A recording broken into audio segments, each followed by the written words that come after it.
നമസ്കാരം. ഏവർക്കും post market റിപ്പോർട്ട്സുകളിലേക്ക് സ്വാഗതം. ഇന്ന് ജൂലൈ 24.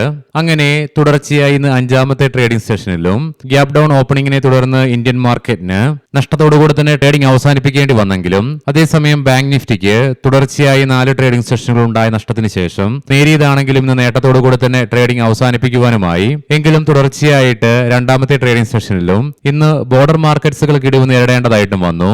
ഇന്ന് മാർക്കറ്റിൽ ശക്തമായ ഇടിവ് അനുഭവപ്പെടുവാനും തുടർന്ന് ഇന്ന് ഉച്ചയോടുകൂടി മാർക്കറ്റിൽ ശക്തമായ ഒരു റിക്കവറിക്കും ഇടയാക്കിയ ഘടകങ്ങൾ എന്തൊക്കെയാണെന്ന് വിശദമായി തന്നെ നമുക്ക് ഈ വീഡിയോയിൽ പരിശോധിക്കുകയും ചെയ്യാം. ലീഡിംഗ് ആയ എല്ലാ ഇൻഡസ്ട്രീസുകളിലും ഇന്ന് ഗ്യാപ് ഡൗൺ ഓപ്പണിംഗ് തന്നെയായിരുന്നു ലഭ്യമായിരുന്നതും.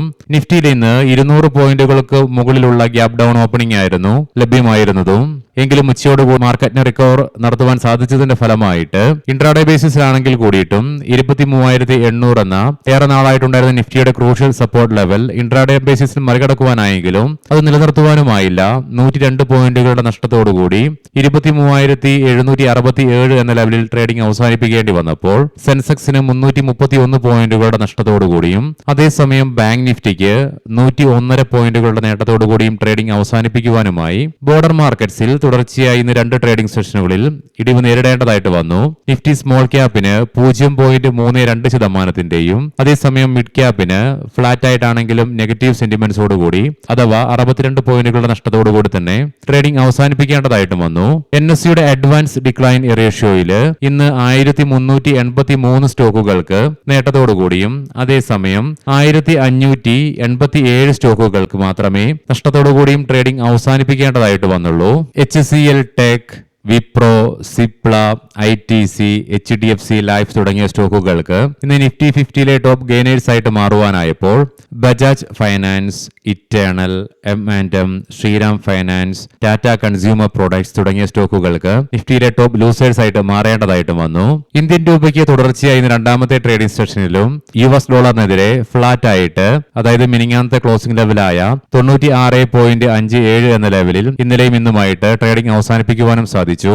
ഇൻഫോസിസിന്റെ Q1 ഏർണിംഗ്സുകൾ മാർക്കറ്റ് ഫോർകാസ്റ്റുകളെ നിരാശപ്പെടുത്തിയതുകൊണ്ട് തന്നെ ഇന്ന് സ്റ്റോക്കിൽ 2% ഇടിവ് ഇൻട്രാഡേ ബേസിസിൽ അനുഭവപ്പെട്ടു. ഇന്ന് ഫ്ലിപ്കാർട്ടിന്റെ ഭാഗത്ത് നിന്നും പുതിയ റിപ്പോർട്ടുകൾ വന്നു. അതായത് ഏതാനും ആഴ്ചകൾക്കുള്ളിൽ അവർ ഫുഡ് ഡെലിവറിയിലേക്ക് എൻ്റർ ആവുകയാണെന്നുള്ളത്. ഇതിനെ തുടർന്ന് ഇന്ന് ഇറ്റേണലിന്റെയും സ്വിഗ്ഗിയുടെയും സ്റ്റോക്ക് പ്രൈസിൽ 4% ഇടിവും ഇൻട്രാഡേ ബേസിസിൽ അനുഭവപ്പെടുകയും ചെയ്തു. ഇനി നമുക്ക് ഇന്ന് നമ്മുടെ മാർക്കറ്റിനെ ആദ്യം ശക്തമായ ഒരു ഇടിവിലേക്ക് തള്ളിവിടുവാൻ ഇടയാക്കിയ കാരണങ്ങൾ എന്തൊക്കെയാണെന്ന് വിശദമായി തന്നെ പരിശോധിക്കാം. ഇതിനുശേഷം ഇന്ന് മാർക്കറ്റിനെ റിക്കവർ ആകുവാൻ ഒരു പരിധിവരെ സഹായിച്ച ഘടകങ്ങളും പരിശോധിക്കുകയും ചെയ്യാം. എണ്ണയുടെ വില ഇന്ന് രാവിലെ നമ്മൾ കണ്ടിരുന്നു $100 മുകളിലായിട്ട് ശക്തമായി കുതിക്കുകയാണ് ഉണ്ടായത്. എണ്ണയുടെ വിലയിൽ ഉണ്ടാകുന്ന ഉയർച്ച ഇൻഫ്ലേഷനുള്ള സാധ്യതകൾ വർദ്ധിപ്പിക്കുന്നത് കൊണ്ട് തന്നെയും ഇന്നലെ നമ്മുടെ മാർക്കറ്റ് അടച്ചതിനു ശേഷം Q1 ഏർണിംഗ്സുകൾ പ്രസിദ്ധീകരിച്ച പ്രധാനപ്പെട്ട ഹെവി വെയിറ്റ് സ്റ്റോക്കുകൾ മാർക്കറ്റിനെ നിരാശപ്പെടുത്തി. എസ്പെഷ്യലി ഇന്ന് ഇന്റർഗ്ലോബ് ഏവിയേഷന്റെ സ്റ്റോക്ക് പ്രൈസിൽ 2% ഇടിവും രേഖപ്പെടുത്തി. ഇതുകൂടാതെ മുൻപ് നമ്മൾ കണ്ട പോലെ തന്നെ ഇന്ത്യൻ IT മേഖലയിലെ പ്രധാനപ്പെട്ട ഒരു സ്റ്റോക്കായ ഇൻഫോസിസിന്റെയും Q1 റിസൾട്ടുകൾ നിരാശപ്പെടുത്തിയതിനെ തുടർന്ന് ഇൻഫോസിസിന് അനുഭവപ്പെട്ട ഇടിവിനെ തുടർന്ന് വീക്കായിട്ടുള്ള ഏർണിംഗ്സും നമ്മുടെ മാർക്കറ്റിനെ ഇന്ന് സാരമായ രീതിയിൽ തന്നെ ബാധിക്കുകയും ചെയ്തു. കൂടാതെ തുടർച്ചയായി ഇന്നലെയും വിദേശ ധനകാര്യ സ്ഥാപനങ്ങൾ ഇന്ത്യൻ ക്യാഷ് മാർക്കറ്റിൽ നിന്നും സെല്ലിംഗ് നടത്തുക മാത്രമല്ല വീണ്ടും 2,909.23 കോടി രൂപയ്ക്ക് സെല്ലിംഗ് ഇന്നലെ അതിശക്തമാക്കിയതും ഇന്നലെ US മാർക്കറ്റുകൾക്ക് നഷ്ടത്തോടുകൂടി തന്നെയായിരുന്നു ട്രേഡിംഗ് അവസാനിപ്പിക്കേണ്ടി വന്നത്. ഇന്നലെ US യൂറോപ്യൻ മാർക്കറ്റുകൾക്ക് ശക്തമായ നഷ്ടത്തോടുകൂടിയിട്ടാണ് ട്രേഡിംഗ് അവസാനിപ്പിക്കേണ്ടി വരികയും ചെയ്തിരുന്നത്. മാത്രമല്ല ഇന്ന് ഏഷ്യൻ മാർക്കറ്റ്സിൽ അനുഭവപ്പെട്ട ശക്തമായ വീക്ക്നെസ്സിനെ തുടർന്ന് ഗ്ലോബൽ ക്യൂസ് വീക്കായി മാറിയതും തുടർച്ചയായി ഇന്ന് മൂന്നാമത്തെ ട്രേഡിംഗ് സെഷനിലും 7% ഉയർച്ച ഇൻട്രാഡേ ബേസിസിൽ ഇന്ന് ഇന്ത്യ വിക്സിൽ അനുഭവപ്പെട്ടു. മാത്രമല്ല 4% ഉയർച്ചയോടുകൂടി തന്നെയാണ് ഇന്ത്യ വിക്സ് ക്ലോസിംഗും രേഖപ്പെടുത്തുകയും ചെയ്തത്. ഇതിനെല്ലാം പുറമെ നമുക്കെല്ലാവർക്കും അറിയാവുന്നതുപോലെ തന്നെ വെസ്റ്റ് ഏഷ്യൻ പ്രശ്നങ്ങൾ ദിനംപ്രതി വഷളായിക്കൊണ്ടിരിക്കുകയാണ്. ഇന്ന് വെളുപ്പിനോടുകൂടി US ഇറാനും തമ്മിലുള്ള പ്രത്യാക്രമണങ്ങൾ തുടക്കം കുറിച്ചിട്ട് 13 ദിവസങ്ങൾ പിന്നിടുകയും ചെയ്തു. മാത്രമല്ല അതിനൊരു അയവും വന്നിട്ടില്ല. വെസ്റ്റ് ഏഷ്യൻ പ്രശ്നങ്ങളെ തുടർന്ന് ജിയോ പൊളിറ്റിക്കൽ ആശങ്കകൾ ഉണ്ടാകുന്ന വർധനവും ഇതിനെ തുടർന്ന് വരാനിരിക്കുന്ന 2 ദിവസങ്ങളിൽ ലോങ് ഹോളിഡേ ആയതുകൊണ്ട് തന്നെ ട്രേഡേഴ്സിന്റെ ഭാഗത്ത് നിന്നും അവരുടെ പൊസിഷനിൽ വരുത്തിയ അഡ്ജസ്റ്റ്മെന്റുകളും ഇന്ന് ഇന്ത്യൻ മാർക്കറ്റിനെ തളർത്തിയെങ്കിൽ പിന്നീട് ഉച്ചയോടുകൂടി സർപ്രൈസ് ആയിട്ട് തന്നെ എണ്ണയുടെ വിലയിൽ ഗണ്യമായ ഇടിവാണ് അനുഭവപ്പെട്ടതും. ബ്രെന്റ് ക്രൂഡിന്റെ വിലയിൽ 3%, ക്രൂഡ് ഓയിലിന്റെ വിലയിൽ 2.5%-ലേറെയും ഇടിവാണ് അനുഭവപ്പെടുന്നത്. കഴിഞ്ഞ ഒരാഴ്ച കൊണ്ട് നമുക്കറിയാം എണ്ണയുടെ വിലയിൽ ഉണ്ടായ ശക്തമായ വർധനവ്. ഏകദേശം 10%-ലേറെ കുതിച്ചുചാട്ടമാണ് എണ്ണയുടെ വിലയിൽ നടത്തുകയും ചെയ്തത്. എണ്ണയുടെ വില ഇന്ന് ശക്തമായി ഇടിയുവാൻ എന്താണെന്ന് കാരണമെന്നുള്ളത് പല മാർഗങ്ങളിൽ വഴി ഞാൻ സെർച്ച് ചെയ്ത് നോക്കി. ഇതുവരെയും അതിനെക്കുറിച്ചുള്ള അപ്ഡേറ്റുകൾ വന്നിട്ടില്ല. ഒരുപക്ഷെ വീക്കെൻഡിന് മുന്നോടിയായിട്ട് ട്രേഡേഴ്സിന്റെ ഭാഗത്ത് നിന്ന് വന്ന പ്രോഫിറ്റ് ബുക്കിംഗ് ആയിരിക്കാം ഇന്ന് എണ്ണയുടെ വിലയിൽ ശക്തമായ ഒരു ഇടിവിലേക്ക് നയിക്കുകയും ചെയ്തത്.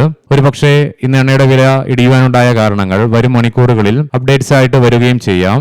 ദീർഘനാളുകൾക്ക് ശേഷം 23,800 എന്ന ക്രൂഷ്യൽ ലെവൽ ഇന്ന് നിഫ്റ്റിക്ക് ഗ്യാപ് ഡൗൺ ഓപ്പണിംഗിനെ തുടർന്ന് ബ്രേക്ക് ചെയ്യേണ്ടതായിട്ട് വന്നെങ്കിലും 23,600 എന്ന ലെവലിന് തൊട്ട് മുമ്പിൽ വെച്ച് അതിശക്തമായ ബൈയിങ് ഇൻട്രസ്റ്റും ഇന്ന് ഇന്ത്യൻ മാർക്കറ്റിൽ പ്രകടമായിരുന്നു. കാരണം ഈ തിങ്കളാഴ്ചത്തെ ഓപ്പണിംഗ് ലെവലിൽ നിന്നും ഇന്നത്തെ ഡേ ലോ ആയപ്പോൾ ഏകദേശം 600 പോയിന്റുകളാണ് ഇന്ത്യൻ മാർക്കറ്റിൽ നിന്നും ചോർന്നു പോയത്. ആയതിനാൽ തന്നെ ഇന്ന് ലോവർ ലെവൽസിൽ ഉടലെടുത്ത ബൈയിങ് ഇൻട്രസ്റ്റും മാത്രമല്ല ഇന്ന് തുടർച്ചയായി രണ്ടാമത്തെ ട്രേഡിംഗ് സെഷനിലും ഇന്ത്യൻ രൂപയ്ക്ക് US ഡോളറിനെതിരെ ശക്തമായ ചെറുത്തുനിൽപ്പ് നടത്തിക്കൊണ്ട് ഇടിവിൽ നിന്നും ഒരു തടയിടുവാൻ സാധിച്ചതും Union Bank of India, AU Small Finance Bank തുടങ്ങിയ സ്റ്റോക്കുകളുടെ ശക്തമായ പെർഫോമൻസിനെ തുടർന്ന് ഇന്ന് ബാങ്ക് നിഫ്റ്റിക്ക് തുടർച്ചയായി 4 ട്രേഡിംഗ് സെഷനുകളുടെ നഷ്ടങ്ങൾക്ക് ശേഷം നേട്ടത്തോടുകൂടി തന്നെ ട്രേഡിംഗ് അവസാനിപ്പിക്കുവാനുമായിരുന്നു. ഇന്ന് ബാങ്കിംഗ് മേഖലയിൽ അനുഭവപ്പെട്ട പോസിറ്റിവിറ്റിയും ഇന്ത്യൻ മാർക്കറ്റിനെ ശക്തമായ ഒരു റിക്കവറിക്ക് സഹായിക്കുകയും ചെയ്തു. ഗ്ലോബൽ മാർക്കറ്റിലേക്ക് വന്നു കഴിയുമ്പോൾ യുഎസിലെ ഡോ ജോൺസ് ഫ്യൂച്ചർ ശക്തമായ റിക്കവറിയാണ് നടത്തിക്കൊണ്ടിരിക്കുന്നതും ഏകദേശം 0.5% നേട്ടത്തോടുകൂടി 253 പോയിന്റുകളുടെ നേട്ടത്തിലാണ് വ്യാപാരം നടത്തിക്കൊണ്ടിരിക്കുന്നത്. യൂറോപ്യൻ മാർക്കറ്റ്സിൽ UK, ഫ്രാൻസ് മാർക്കറ്റുകൾ 0.25%-ലേറെയും ജർമ്മൻ മാർക്കറ്റ് 0.25%-ലേറെയും നേട്ടത്തോടുകൂടി തന്നെ ട്രേഡിംഗ് നടത്തിക്കൊണ്ടിരിക്കുന്നു. അതേസമയം ഇന്ന് ഏഷ്യൻ മാർക്കറ്റ്സിൽ നെഗറ്റീവ് സെന്റിമെന്റ്സ് ആണ് അനുഭവപ്പെടുന്നത്. ആകെ സിംഗപ്പൂർ, തായ്ലൻഡ് മാർക്കറ്റുകൾക്ക് മാത്രമേ ഇന്ന് ഏഷ്യൻ മാർക്കറ്റ്സിൽ നേരിയ നേട്ടത്തോടുകൂടി ട്രേഡിംഗ് അവസാനിപ്പിക്കുവാനുമായുള്ളൂ. ബാക്കി ഇന്ത്യ ഉൾപ്പെടെ എല്ലാ മാർക്കറ്റുകൾക്കും നഷ്ടത്തോടുകൂടി തന്നെ ട്രേഡിംഗ് അവസാനിപ്പിക്കേണ്ടതായിട്ടും വന്നു. ജപ്പാൻ മാർക്കറ്റിന് 3%-ലേറെയും കൊറിയൻ മാർക്കറ്റിന് 6%-ലേറെയും നഷ്ടത്തോടുകൂടി തന്നെ ഇന്ന് ട്രേഡിംഗ് അവസാനിപ്പിക്കുകയും ചെയ്യേണ്ടതായിട്ട് വരികയും ചെയ്തു. ഗോൾഡിന്റെ വിലയിൽ നേരിയ ഉണർവ് അനുഭവപ്പെടുന്നുണ്ട്. 0.5%-ന്റെ 4061.08 US per ഔൺസ് എന്ന നിലയിലായിട്ടാണ് ഗോൾഡിൽ ട്രേഡിംഗ് നടന്നുകൊണ്ടിരിക്കുന്നതും. ഇനി നമുക്ക് ഇന്നത്തെ പ്രധാനപ്പെട്ട സ്റ്റോക്കിംഗ് ന്യൂസുകൾ പരിശോധിക്കാം. മുൻകൂട്ടി ഓർമ്മിപ്പിച്ചുകൊള്ളട്ടെ, ഇത് ഒരു ബൈ ഓർ സെൽ റെക്കമെൻഡേഷൻ അല്ല. HCL ടെക് ഒഡീഷയിലെ വരാനിരിക്കുന്ന സോവറിൻ AI പാർക്കിൽ ഒഡീഷ സർക്കാരുമായി സഹകരിച്ചുകൊണ്ട് തങ്ങളുടെ ആദ്യത്തെ AI ഡാറ്റാ സെന്റർ 14,257 കോടി രൂപ മുടക്കിക്കൊണ്ട് സ്ഥാപിക്കുമെന്നുള്ള പ്രഖ്യാപനം ഇന്ന് കമ്പനി നടത്തി. കോഫോച്ച് $230 മില്യൺ AI ട്രാൻസ്ഫോർമേഷൻ ഡീല് യൂറോപ്പിൽ നിന്നും കമ്പനിക്ക് ലഭിച്ചു. അദാനി എന്റർപ്രൈസസ് ഇന്നലെ മുതൽ ഊഹാപോഹങ്ങൾ വരുന്നുണ്ടായിരുന്നു, അതായത് കമ്പനി എയർലൈൻ ബിസിനസ്സിലേക്ക് കടക്കുകയാണെന്നുള്ളത്. എന്നാൽ ഈ ഒരു വാർത്ത ഇന്ന് അദാനി ഔദ്യോഗികമായി നിഷേധിക്കുകയും ചെയ്തു. ജീവൻ സയന്റിഫിക് ജൂലൈ 20 മുതൽ ഇന്ന് 24 വരെ ഹൈദരാബാദിലെ കമ്പനിയുടെ ബയോ അനലിറ്റിക്കൽ US FDA നടത്തിയ പരിശോധനയിൽ യാതൊരുവിധ പോരായ്മകളും കണ്ടെത്താതെ വിജയകരമായി തന്നെ പരിശോധന പൂർത്തിയാക്കി. ഹിന്ദുസ്ഥാൻ സിങ്ക് പറയാൻ പോകുന്ന റിസൾട്ടുകളൊക്കെ Q1 ഇയർ ബേസിസിലാണ്. കൺസോളിഡേറ്റഡ് നെറ്റ് പ്രോഫിറ്റില് 145%-ന്റെയും റവന്യൂവില് 76.9%-ന്റെയും വർധനവ് രേഖപ്പെടുത്തി. കാലിബ മൈനിങ് ഇന്ന് BSEയില് മെയിൻ ബോർഡിലേക്ക് സ്റ്റോക്ക് IPO പ്രൈസിൽ നിന്നും 19%-ന്റെ പ്രീമിയത്തിന്റെ നേട്ടത്തോടുകൂടി ലിസ്റ്റ് ചെയ്യപ്പെട്ടെങ്കിലും പിന്നീട് 8%-ഓളം ഇടിവും സ്റ്റോക്കിന് നേരിടേണ്ടതായിട്ട് വന്നു. ലൗറസ് ലാബ്സ് Q1 റിസൾട്ടില് നെറ്റ് പ്രോഫിറ്റില് 124%-ന്റെയും റവന്യൂവില് 29.1%-ന്റെയും വർധനവും രേഖപ്പെടുത്തി. ശ്രീറാം ഫൈനാൻസ് നെറ്റ് പ്രോഫിറ്റില് 59.8%-ന്റെയും നെറ്റ് ഇൻട്രസ്റ്റ് ഇൻകത്തില് 33.7%-ന്റെയും വർധനവ് രേഖപ്പെടുത്തി.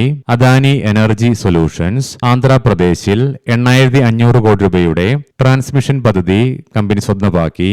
SBI ലൈഫ് ഇൻഷുറൻസ് നെറ്റ് പ്രോഫിറ്റില് 22%-ന്റെയും ഗ്രോസ് പ്രീമിയം ഇൻകത്തില് 16%-ന്റെയും വർധനവ് രേഖപ്പെടുത്തി. ACC ലിമിറ്റഡ് പ്രോഫിറ്റില് 61.5%-ന്റെ ഇടിവ് രേഖപ്പെടുത്തി. ധാൽമിയ ഭാരത് നെറ്റ് പ്രോഫിറ്റില് 50%-ന്റെ ഇടിവ് രേഖപ്പെടുത്തിയപ്പോൾ റവന്യൂവില് 7%-ന്റെ വർധനവും രേഖപ്പെടുത്തി. ഏവർക്കും നല്ലൊരു വീക്കെൻഡ് ആശംസിക്കുന്നു. ഞായറാഴ്ച ഉച്ചതിരിഞ്ഞ് മാർക്കറ്റ് ഔട്ട്ലുക്ക് വീഡിയോയുമായി കണ്ടുമുട്ടാം. നന്ദി, നമസ്കാരം.